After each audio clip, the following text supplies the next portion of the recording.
Hey everyone, and welcome to This Explainer. Today, we're diving headfirst into one of literature's most profound, enduring, and honestly unsettling mysteries, the Book of Job.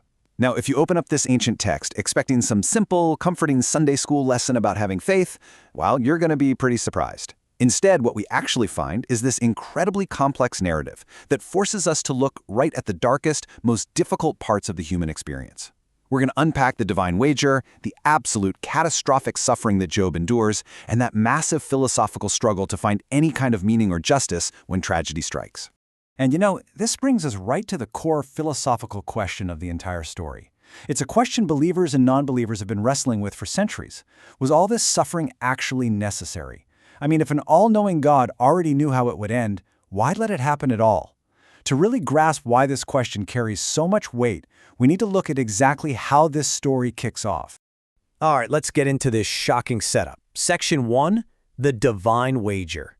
So, the story actually starts, not down here on earth, but up in a divine courtroom. God is praising Job, saying he's a uniquely righteous guy.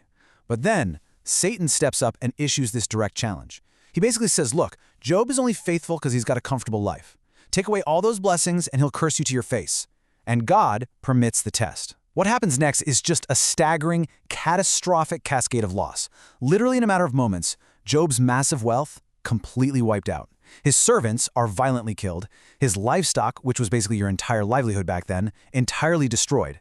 His own physical health is just devastated, leaving him in absolute agony. But the part that really brings the whole narrative to a screeching, devastating halt is that all 10 of his children die.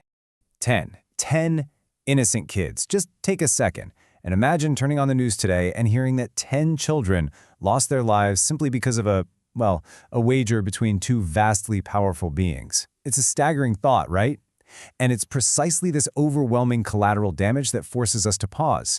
The sheer weight of that number demands that we stop and ask, what is actually going on in this text? Which brings us right to Section 2, the problem of suffering. So, how are we supposed to react to this? Interestingly enough, the text actually encourages us to ask the hard questions. It doesn't try to shut down our outrage. In fact, Job spends a huge portion of the book crying out, demanding answers about justice, fairness, and love. We find ourselves sitting there asking, why should innocent people suffer for a test directed at someone else? If this whole test was about Job's faithfulness, what about the servants? What about the 10 children? Most of us look at this and immediately ask, how is that just? How is that loving? We are literally echoing Job's own Socratic struggle right there. The text demands that we look directly at the harsh reality of collateral damage, rather than just looking away. So how do we make sense of this? Let's move to Section 3, Seeking an Explanation. People have debated this for literally thousands of years. Theologians, philosophers, everyday readers. We've all tried to resolve this immense tension. We're going to impartially look at a few of the main arguments folks use here. One of the most common is the argument for growth. The logic goes like this.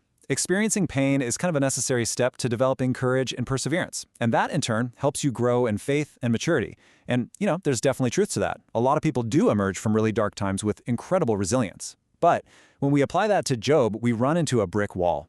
Does every form of suffering produce growth? What lesson was learned by the children who died? What possible lesson could justify their deaths?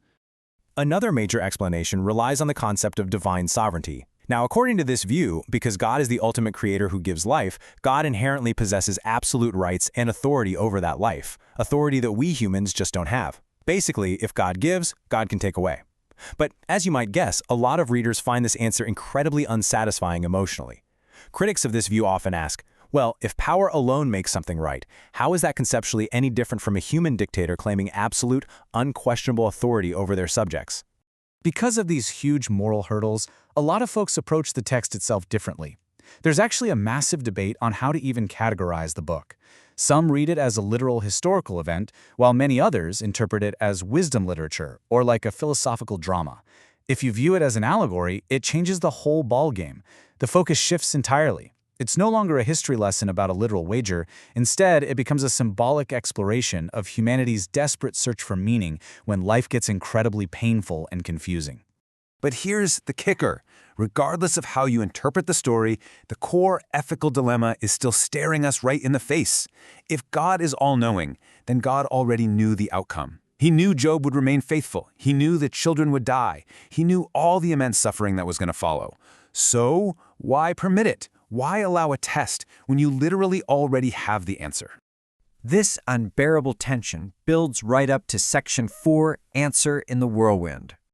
After chapters and chapters of Job demanding an audience with his creator, demanding to know why his life has been ruined, the dramatic climax finally happens.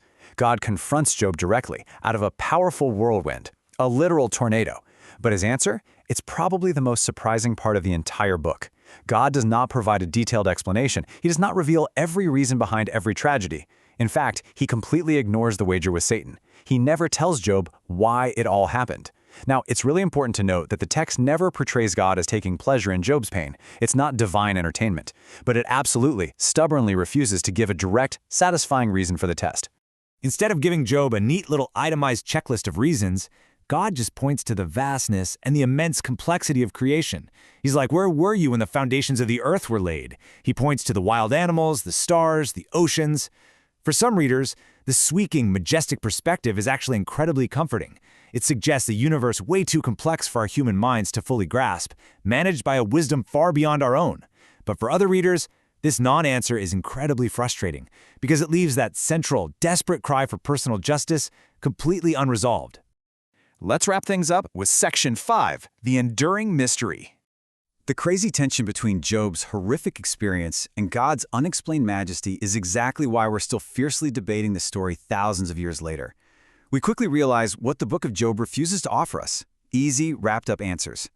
It refuses to say that suffering is always deserved. Job was completely innocent. It refuses to say that every tragedy has an obvious, neat purpose. And it absolutely refuses to say that grief is easily healed. The text boldly acknowledges that there are forms of suffering in this world that are simply impossible to justify from our human perspective. It doesn't even try to pretend otherwise. And honestly, that leads to a pretty profound realization. Perhaps the greatest lesson of Job isn't that suffering is somehow secretly good, but simply that suffering is real. The true purpose of the text isn't to tie up every loose end into a perfect little bow.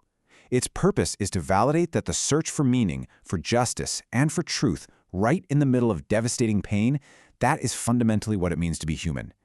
People are always going to ask difficult questions, and the book of Job essentially gives us permission to ask them. Which leaves us staring at this final, lingering question. Whether you see Job as this story of unwavering faith, a deep philosophical challenge, or a deeply troubling moral dilemma, it forces us to look this question right in the eye. Can a good and all-powerful God allow suffering, and if so, why?